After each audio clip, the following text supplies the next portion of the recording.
সম্মানিত দর্শক ও শ্রোতা মণ্ডলী, আমি ফজলুল হক হাতিমি জান্নাতের দিকে চ্যানেলের পক্ষ থেকে আপনাদের সকলকে জানাচ্ছি আন্তরিক অভিনন্দন ও মোবারকবাদ। আজ আপনাদের সামনে হাজির হয়েছি ঝাড়ফুঁক ও তাবিজ লটকানোর বিধান নিয়ে। ঝাড়ফুঁক করা এবং গলার মধ্যে বা শরীরের অন্য কোনো জায়গার মধ্যে তাবিজ কবজ লটকানো, এই বিষয়টা কতটুকু শরীয়ত সম্মত, আজকে আমরা এই বিষয়টাকে নিয়ে আলোচনা করব। আমরা সর্বপ্রথম জানব তাবিজ অর্থ কি। তাবিজ অর্থ হচ্ছে পানাহ চাওয়া, সুরক্ষা চাওয়া। গলার মধ্যে তাবিজ ঝুলানোর এর মূল বিষয়বস্তু হচ্ছে যে আল্লাহ রব্বুল আলামিনের কালাম দ্বারা আল্লাহ রব্বুল আলামিনের কাছে পানা চাওয়া, সুরক্ষা চাওয়া। এই কাজটি অবশ্যই শরীয়ত সম্মত।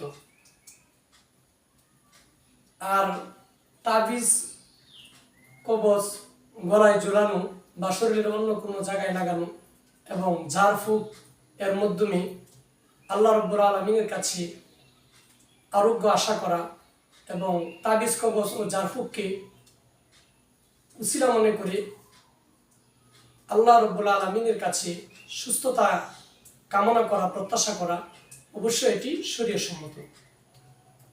কেননা তাবিজ কবজ ব্যবহার করা এবং ঝাড়ফুঁক গ্রহণ করা এটা কুরআন এবং হাদিসের দ্বারা প্রমাণিত এবং এটি সুন্নতে সাহাবা।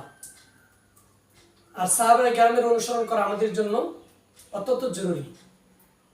সূরা বাইয়িনার ৮ নম্বর আয়াতে কারিমার মধ্যে আসছে রাদিয়াল্লাহু আনহু ওয়া রাদু আন। সমস্ত সাহাবায়ে কেরামের প্রতি আল্লাহ রাব্বুল আলামিন সন্তুষ্ট এবং সাহাবায়ে কেরামও আল্লাহ রাব্বুল আলামিনের প্রতি সন্তুষ্ট। আবু দাউদ শরীফের ১৫৮ নম্বর হাদিস, রাসূল আকরাম সাল্লাল্লাহু আলাইহি ওয়াসাল্লাম বলেন, আলাইকুম বিসুন্নতি ওয়া সুন্নাতিল খুলাফায়ে রাশিদিন আল মাহদিয়িন। তোমরা আমি রাসূলের সুন্নতকে অনুসরণ করবে, আর আমি রাসূল যখন থাকবো না আমার সাহাবী এবং খোলাফায়ে রাশিদিন যারা আছে তাদেরকে তোমরা অনুসরণ করে চলবে। এই আয়াত থেকে এবং হাদিস থেকে আমরা সুস্পষ্টভাবে বুঝতে পেরেছি যে রাসূল আকরাম সাল্লাল্লাহু আলাইহি ওয়াসাল্লামের ঘোষণা হচ্ছে যে রাসূল আকরাম সাল্লাল্লাহু আলাইহি ওয়াসাল্লামকে অনুসরণ করা এবং রাসূল আকরাম সাল্লাল্লাহু আলাইহি ওয়াসাল্লামকে অনুসরণ করা যেভাবে আমাদের জন্য জরুরি, ঠিক তেমনিভাবে সাহাবায়ে কেরাম এবং খোলাফায়ে রাশিদিন তাদেরকেও অনুসরণ করা আমাদের জন্য অত্যন্ত জরুরি। তো সর্বপ্রথম আমরা সাহাবায়ে কেরাম থেকে ঝাড়ফুঁক গ্রহণ করা এবং তাবিজ লটকানোর বিধান জানব। ইবনে কাসিরের ১ নম্বর খণ্ডের মধ্যে আসছে, বিসমিল্লাহির রহমানির রহিমের ব্যাখ্যার মধ্যে বলা হয়েছে, রুমের বাদশাহ হেরাকেল, তো এই হিরাকেল বাদশাহ তার প্রচন্ড মাথা ব্যথা হয়েছে। অনেক চিকিৎসা করার পরেও তার কোনো সুস্থতা, আরোগ্যতা সে পাচ্ছিল না। তো এই ঘটনাটি হযরত উমর রাদিয়াল্লাহু তাআলা এর কাছে খবর পাঠানো হলো এবং এর জন্য তদবির অনুসন্ধান করা হলো। তো হযরত উমর রাদিয়াল্লাহু তাআলা আনহু একটি টুপি দিলেন এবং টুপির মধ্যে বিসমিল্লাহির রহমানির রহিম লিখে এই টুপিটি সাহাবীকে দিয়ে পাঠিয়ে দিলেন এবং বলে দিলেন যে টুপিটি নিয়মিত মাথায় দিয়ে রাখতে। তো এই বিসমিল্লাহির রহমানির রহিম বলে যে দোয়াটি লিখে টুপির মধ্যে দেওয়া হয়েছিল, ওই টুপিটা রুমের বাদশাহ হেরাকেল সে নিয়মিত এই টুপিটা ব্যবহার করতেছিল। কিছুদিন পরে দেখা যায় যে তার মাথা ব্যথা একেবারে ভালো হয়ে যায় এবং সুস্থতা বা আরোগ্যতা লাভ করেন এবং এই টুপিটা ব্যবহার করার মাধ্যমেই তিনি আল্লাহ রব্বুল আলামিন তাকে পরিপূর্ণ সুস্থতা দান করেন। তো এই হাদিস থেকে আমরা বুঝতে পারি যে কুরআন কারীমের আয়াত এবং হাদিসে বর্ণিত দোয়ার মাধ্যমে কেউ যদি এটা তাবিজ হিসেবে ব্যবহার করে আল্লাহ তাআলার কাছে এই দোয়া এবং কোরআনের আয়াতের মাধ্যমে সে সুরক্ষা চায়, পানা চায়, মুক্তি চায়, আল্লাহ তাআলার কাছে আরোগ্যতার আশা করে, তাহলে এটা শরীয়ত সম্মত। আমরা আরেকটি হাদিস থেকে জানবো যে ঝাড়ফুঁক গ্রহণ করা, তেল পরা, পানি পরা, এই সমস্ত বিষয় ব্যবহার করা যে শরীয়ত সম্মত। মুসান্নাফে আবি শাইবা ২৪১৩ নম্বর হাদিস, এই হাদিসের মধ্যে রাসূল আকরাম সাল্লাল্লাহু আলাইহি ওয়াসাল্লাম বলেন, তোমাদের মধ্যে কেউ যদি দুঃস্বপ্ন দেখে তাহলে যেন সে এই দোয়াটি পড়ে আউযু বিল্লাহি কালিমাতিল্লাহি তাম্মা মিন গাদাবিহি, এভাবে একটি দোয়া রাসূল আকরাম সাল্লাল্লাহু আলাইহি ওয়াসাল্লাম শেষ পর্যন্ত বলেন। অতঃপর ওইখানে আব্দুল্লাহ নামে একজন সাহাবী ছিলেন। রাসূল আকরাম সাল্লাল্লাহু আলাইহি ওয়াসাল্লাম এই দোয়া বলার পর তিনি তার বাসায় গিয়ে ছেলেদেরকে এই দোয়াটি শিক্ষা দিলেন।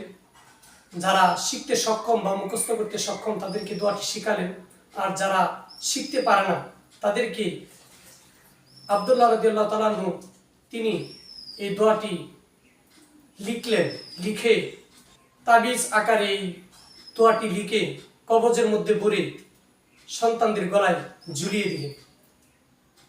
তো এই হাদিস থেকে আমরা পরিষ্কারভাবে বুঝতে পেরেছি যে কোনো ব্যক্তি যদি তার সুস্থতার উদ্দেশ্যে কুরআনুল কারীমের কোনো আয়াত বা হাদিসে বর্ণিত দোয়া এগুলোকে তাবিজ হিসাবে ব্যবহার করে যদি আল্লাহ তাআলার কাছে আল্লাহর কালামের দ্বারা সুরক্ষা চায় বা মুক্তি চায়, সুস্থতা আশা করে, তাহলে অবশ্যই এটা শরীয়ত সম্মত।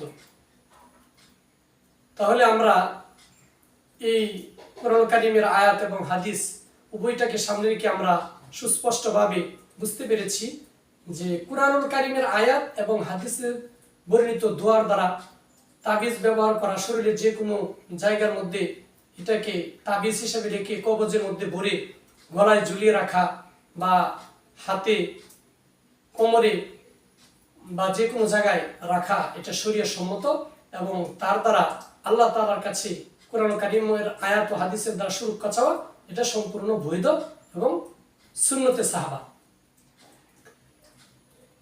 তাই আমরা তেল পরা ব্যবহার করা, পানি পরা ব্যবহার করা এবং অন্য অন্য কোনো জিনিস ব্যবহার করা যেটা কুরআনুল কারীমের আয়াত ও হাদিসে বর্ণিত দোয়া পাঠ করে ফুঁক দেওয়া হয়েছে ওইটাকে ব্যবহার করা সম্পূর্ণ জায়েজ।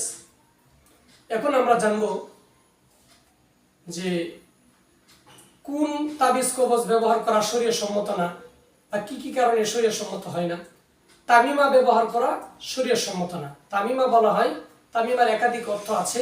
তামিমা অর্থ হচ্ছে সুতা, কোনো প্রাণীর শিং, মানুষের হাড্ডি, গাছের শিকড় বা গাছের বাকল, পাথর, এই সমস্ত জড় পদার্থ দ্বারা তাবিজ তৈরি করে কবজের মধ্যে ভরে গলায় ঝুলিয়ে রাখা বা শরীরের অন্য কোনো জায়গার মধ্যে রেখে পরিপূর্ণ সুস্থতার আশা করা, এটা সম্পূর্ণ শিরকি এবং হারাম।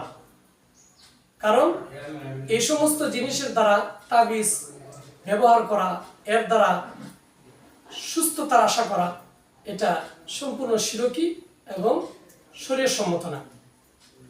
তাহলে আমরা বুঝতে পেরেছি যে তাবিজ ব্যবহার করা জায়েজ, তেল পরা, পানি পরা এবং অন্যান্য জিনিস ব্যবহার করা জায়েজ যদি এটা কুরআনুল কারীমের আয়াতের দ্বারা এবং হাদিসে বর্ণিত দোয়ার দ্বারা হয়।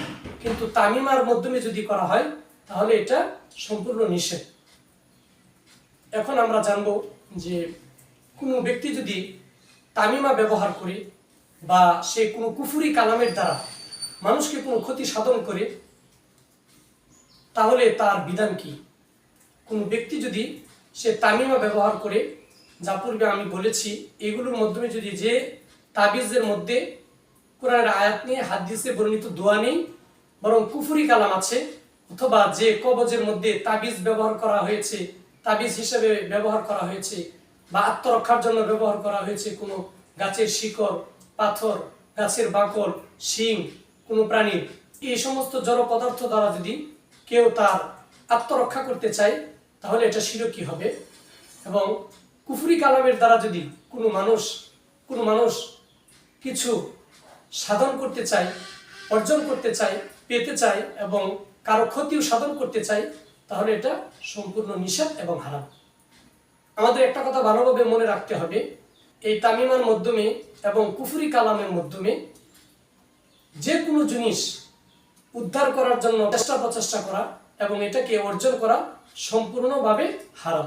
কোনো ব্যক্তি যদি কাউকে ক্ষতি সাধন করার উদ্দেশ্যে বা কারো কাছ থেকে কুফরি পন্থা অবলম্বন করে সে যদি কিছু অর্জন করতে চায় সূরা আলী ইমরানের 91 নম্বর আয়াতের মধ্যে আল্লাহ রাব্বুল আলামিন বলেন, যে সমস্ত ব্যক্তিরা কুফরি পন্থা অবলম্বন করবে এবং কুফরির মাধ্যমে মানুষকে ক্ষতিগ্রস্ত করার চেষ্টা করবে এবং মানুষকে কষ্ট দিবে ও ক্ষতি সাধন করবে, তাদের কোনো নেক আমলকে আল্লাহ সুবহানাহু ওয়া তাআলা কবুল করবে না। যদিও তারা পাহাড় সমপরিমাণ স্বর্ণরূপা আল্লাহর রাস্তায় দান করে দেয়, তবে এগুলো কোনো কাজে আসবে না। তাদের জন্য রয়েছে যন্ত্রণাদায়ক শাস্তি এবং কিয়ামতের দিন তাদের কোনো সাহায্যকারী থাকবে না এবং তাদের থেকে কোনো প্রকার শাস্তিকে হবে না এবং তারা জাহান্নামে অনন্ত অসীমকাল এই আগুনের ভিতরে তারা জ্বলতে থাকবে। আল্লাহ তাআলা আমাদেরকে এই জঘন্যতম অপরাধের কাজ করা থেকে হেফাজত করুন।